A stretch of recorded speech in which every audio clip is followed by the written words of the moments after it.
Stress stress क्या है? Stress एक ऐसी इमोशन है, हमारा ऐसा स्वभाव है, स्वभाव तो नहीं बोल सकते, लेकिन एक ऐसी हमारी एक फीलिंग है जो कि किसी भी इंसान को एक मैसेज के नोटिफिकेशन से लेके किसी इंसान की डेथ के कारण भी हो सकता है, राइट? तो आज की इस वीडियो में मैं आपका ज़्यादा टाइम नहीं लूँगा, सीधा पॉइंट टू पॉइंट बात करेंगे कि स्ट्रेस एक्चुअल में है क्या, उसके हार्मफुल इफ़ेक्ट्स क्या होते हैं आपकी बॉडी पे और उसको कैसे ओवरकम किया जाता है। तो ज़्यादा टाइम वेस्ट ना करते हुए आज की इस वीडियो को स्टार्ट करते हैं।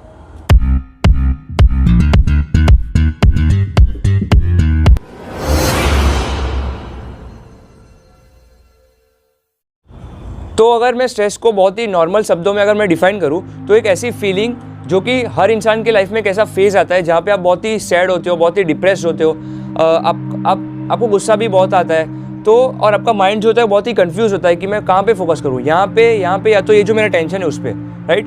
तो ये तो बात हो गई एक्चुअल स्ट्रेस होता क्या है। और ऑफकोर्स आप सभी ने एक्सपीरियंस तो किया ही होगा, भले आप स्टूडेंट हो या बड़े, उससे फ़र्क नहीं पड़ता है, राइट?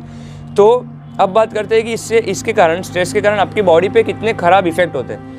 देखो, कोई लोगों के लिए ये बहुत ही स्ट्रेस लेना बहुत ही आम बात होती है, नॉर्मल रूटीन जैसा हो जाता है कि सुबह उठे या छोटी कुछ तो बात हो गई कि सर पकड़ के बैठ गए, है भगवान ये हो गया, इसने मुझे ये कह दिया, इसने ये कर दिया, ये हो गया, वो हो गया, राइट? तो बहुत लोगों के लिए ये कॉमन होता है। और अब बात करते हैं इसके हार्मफुल इफेक्ट के बारे में। तो मैं आपको एक ही एग्जाम्पल दूंगा जिसके ऊपर से आप खुद ही इमेजिन कर पाओगे कि कितने आपकी बॉडी में कितना ख़राब इफेक्ट होता है स्ट्रेस के कारण। तो ऐसा हुआ क्या कि यूनिवर्सिटी ऑफ हेडलबर्ग में एक यंग लेडी यंग जो डॉक्टर थी, वो अपना इंटरव्यू देने गई हॉस्पिटल में, यूनिवर्सिटी की हॉस्पिटल में। तो इंटरव्यू में उस यंग डॉक्टर को एक मैथमेटिक्स का एक बहुत ही कॉम्प्लेक्स सम सॉल्व करने के लिए दिया गया और उनको बोला गया कि आपको ये जो पर्टिकुलर सम है उसको 30 मिनट्स के अंदर अंदर आपको सॉल्व करना है। तो जब भी सॉल्व करते टाइम उनका जब भी ब्लड सैंपल लिया गया, वो जो यंग डॉक्टर थी, और लेबोरेटरी में चेक करने के लिए भेजा गया, पता है क्या मिला ब्लड में से? कि उनके ब्लड ने ऐसा सेम रिएक्ट किया स्ट्रेस के ऊपर, वैसा ही सेम जब भी हमारी बॉडी में कोई भी पैथोजेनिक इन्फेक्शन होता है। समझ गए? इसका मतलब क्या हुआ कि उन्होंने इतना स्ट्रेस ले लिया कि उनके ब्लड में ऐसा सेम रिएक्शन किया, वैसा ही सेम रिएक्शन जब भी हमारी बॉडी इन्फेक्टेड होती है। तो आप इस एक बात से आप इमेजिन कर सकते हो कि एक स्ट्रेस के कारण हमारी बॉडी कितना इफेक्ट होती है। तो देखो, थोड़ा सा स्ट्रेस है ना, वो बहुत ही बेनिफिशियल होता है। और ये मैं हवा में नहीं बोल रहा हूँ, मैंने जितना भी बुक्स रीड किए, मैंने जितने भी मीन्स साइकेट्रिस्ट के जितने भी प्रोग्राम्स देखे, पॉडकास्ट देखे, उसके ऊपर से मैं बोल रहा हूँ। और मेरे खुद के मीन्स देखो, आप खुद के ही गुरु होते हो पहली बात, क्योंकि आप खुद के एक्सपीरियंस से, भले छोटे छोटे एक्सपीरियंस, वो फ़र्क नहीं पड़ता है, लेकिन सीखना इंपॉर्टेंट है। तो थोड़ा सा स्ट्रेस है ना आपके लिए बहुत ही वो ज़रूरी होता है। पता है क्यों? क्योंकि आप जब तक आप अपने कंफर्ट जोन में से बाहर नहीं आओगे, आपकी बॉडी और ना ही आपका ब्रेन डेवलप कर पाएगा। अगर बिकॉज क्यों पता है? क्योंकि अगर आप क्यों बेनिफिशियल होता है, मैं बोल रहा था कि अगर आप थोड़े थोड़े टाइम पे थोड़ा अगर आपको स्ट्रेस आ रहा है आपके ब्रेन पे, तो उससे कुछ फ़र्क नहीं पड़ेगा, उसको उल्टा आपका जो ब्रेन के सेल्स होंगे वही डेवलप होंगे। पता है क्यों? क्योंकि आपके ब्रेन को शॉक्स मिल रहे हैं, मीन्स डिफ़िकल्टीज थोड़ी आ रही है, उसके कारण आपके ब्रेन पे प्रेशर बढ़ रहा है डेवलप करने के लिए। क्योंकि प्रॉब्लम्स आ रही है, उसको ओवरकम करने के लिए आपको अपना दिमाग लगाना पड़ेगा, आपका नॉलेज यूज़ करना पड़ेगा। उसके वजह से आपका ब्रेन भी यूज़ हो रहा है और उसके कारण आपका जो ब्रेन के सेल्स है वो भी डेवलप हो रहे हैं, क्योंकि वो उसके ऊपर प्रेशर आ रहा है। तो थोड़ा सा स्ट्रेस भी बेनिफिशियल होता है, लेकिन कब तक? जब तक वो लिमिट में रहे। अगर उसके बाहर आप स्ट्रेस ले रहे हो, डिप्रेस हो जा रहे हो, आपका ध्यान मीन्स फोकस नहीं कर पा रहे हो, उसके स्ट्रेस के वजह से आपका डेली रूटीन इफेक्ट हो रहा है, तो भैया आप डिफ़िकल्टी में हो। सो ये तो बात हो गई स्ट्रेस की और उसके हार्मफुल इफेक्ट्स की, कि उसके कारण आपकी बॉडी रिएक्ट कैसे होती है। तो अब बात करते हैं कि स्ट्रेस को कम कैसे करना है, जिसके कारण आपकी बॉडी इफेक्ट ना हो और आप अपने दूसरे कामों पर फोकस कर पाओ। तो सीधी सी बात है, अपने ब्रेन को ट्रेन करो और उसको स्टेबलाइज रखो, और अपने इमोशंस है ना उसको आने दो, उसको रोको मत, और ना ही उसको इंटेलेक्चुअलाइज करो। पता है क्यों? क्योंकि हम पता है क्या करते हैं कि दूसरों के जजमेंट के ऊपर से हम खुद को डिसाइड कर लेते हैं कि नहीं, उसने मुझे ऐसा बोल दिया इसलिए मैं वैसा ही हूँ, और बाद में मैं सिर पकड़ के बैठ गया कि नहीं भाई, इसने मुझे ख़राब बोल दिया, अभी मैं तो ऐसा ही हूँ। क्यों भाई? वो कौन है बोलने वाला? आपको है ना, आपसे ज़्यादा खुद से ज़्यादा आपको कोई जानता नहीं है। फॉर एग्जाम्पल मैं हूँ, मुझसे ज़्यादा मुझे कोई और जानता ही नहीं है, क्योंकि मुझे पता है मेरा टैलेंट क्या है, मैं क्या कर सकता हूँ, मेरी कैपेबिलिटी क्या है, मेरे ड्रॉबैक्स क्या है, मेरे जो प्लस पॉइंट्स क्या है, मेरी नेगेटिविटी क्या है, राइट।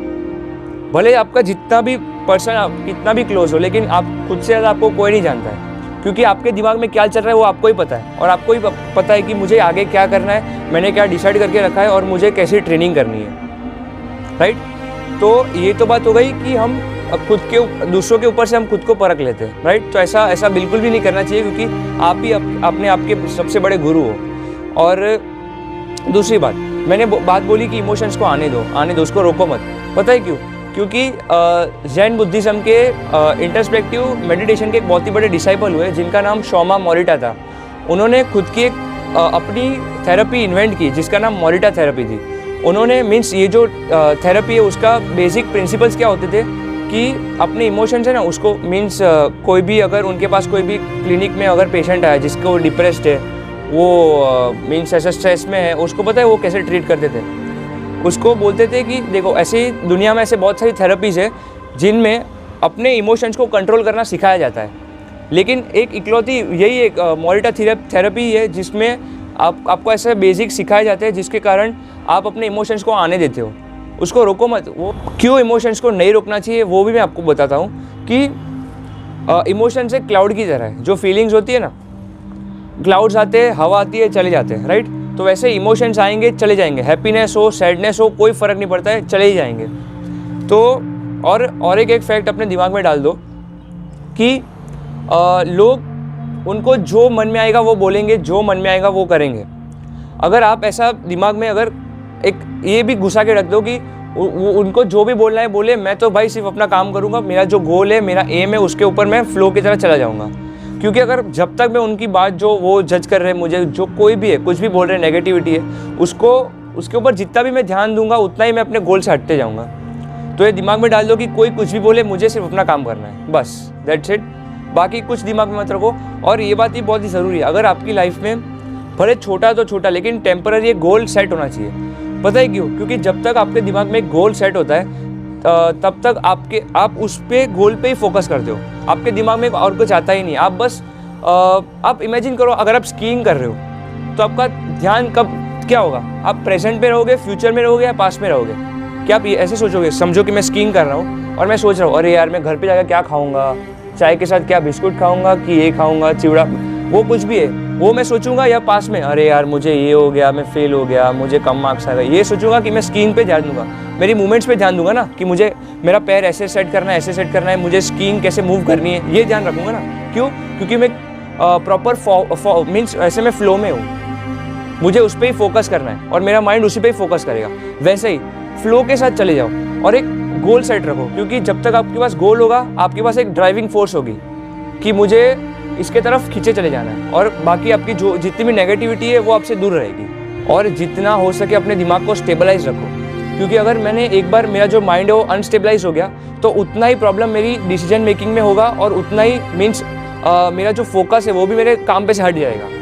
और इमोशंस को आने दो यार, उसको रोको मत, लेकिन आपको ध्यान में क्या रखना है, अगर मेरा माइंड उसके वो इमोशन से रिएक्ट कर गया बहुत ही ज़्यादा तो मैं प्रॉब्लम कर रहा हूँ। फॉर एग्जाम्पल, अगर मैं डिप्रेस्ड हूँ और उसका गुस्सा मैंने किसी मेरे फ्रेंड पे या तो फैमिली मेम्बर पे उतार दिया तो वो मैं बहुत ही गलत कर रहा हूँ। और भगवद गीता में भी ये लिखा है कि कौन सा भी मीन्स कोई भी इंसान स्थिर बुद्धि के साथ कोई भी सिचुएशन को हैंडल कर लेता है, वही असली ज्ञानी है। तो जितना हो सके अपने दिमाग को शांत रखो और ज़्यादा रिएक्ट मत करो, कौन सी भी सिचुएशन आ जाए, ठीक है। अगर एटलीस्ट ना कर सको तो अभी से सीखना चालू करो। ऐसा नहीं है मैं बहुत ही परफेक्ट हूँ, मैं भी सीख रहा हूँ, ऐसा कुछ नहीं है। हम सब कोई भी महान नहीं है, इधर आके ट्रेन करना पड़ता है बॉडी को, अपने दिमाग को, तो अभी से ही ट्रेन करो। और चलो मैं इसका आपको आज के ज़माने के हिसाब से एक बहुत ही बढ़िया एग्जांपल देता हूँ।